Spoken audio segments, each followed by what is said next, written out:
the right to be rich.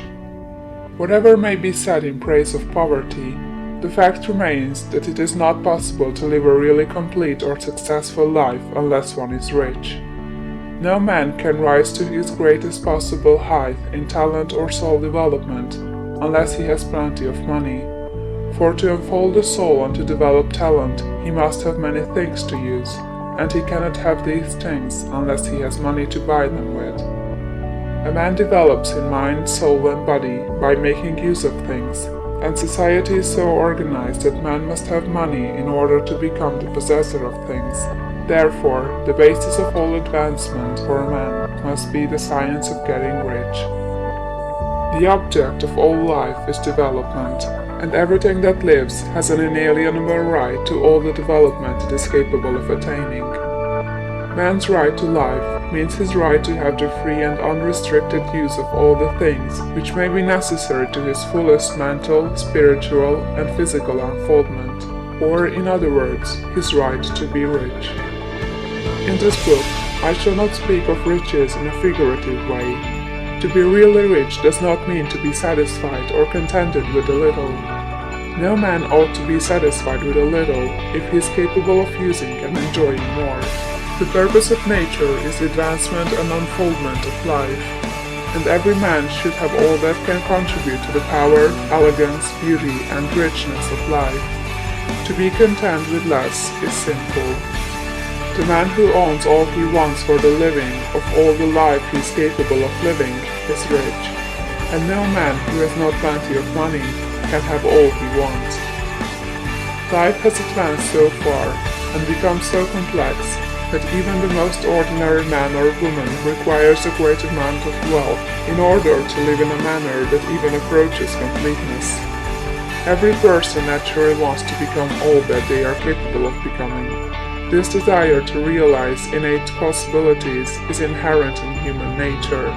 We cannot help wanting to be all that we can be. Success in life is becoming what you want to be. You can become what you want to be only by making use of things, and you can have the free use of things only as you become rich enough to buy them. To understand the science of getting rich is therefore the most essential of all knowledge. There is nothing wrong in wanting to get rich. The desire for riches is really the desire for a richer, fuller, and more abundant life, and that desire is praiseworthy. The man who does not desire to live more abundantly is abnormal, and so the man who does not desire to have money enough to buy all he wants is abnormal. There are three motives for which we live. We live for the body, we live for the mind, we live for the soul. No one of these is better or holier than the other. All are alike desirable, and no one of the three, body, mind, or soul, can live fully if either of the others is cut short of full life and expression. It is not right or noble to live only for the soul and deny mind or body, and it is wrong to live for the intellect and deny body or soul.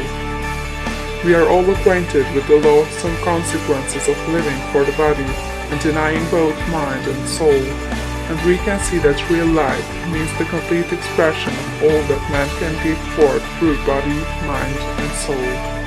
Whatever he can say, no man can be really happy or satisfied unless his body is living fully in every function, and unless the same is true for his mind and his soul. Wherever there is unexpressed possibility or function not performed, there is unsatisfied desire. Desire is possibility seeking expression, or function seeking performance. Man cannot live fully in body without good food, comfortable clothing, and warm shelter, and without freedom from excessive toil. Rest and recreation are also necessary for his physical life. He cannot live fully in mind without books and time to study them, without opportunity to travel and observation, or without intellectual companionship.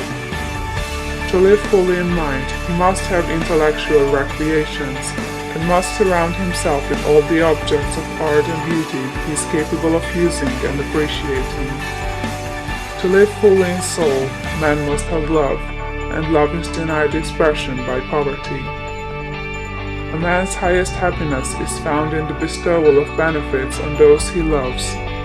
Love finds its most natural and spontaneous expression in giving. The man who has nothing to give cannot fill his place as a husband or father, as a citizen, or as a man. It is in the use of material things that the man finds full life for his body, develops his mind, and unfolds his soul. It is therefore for supreme importance to him that he should be rich. It is perfectly right that you should desire to be rich.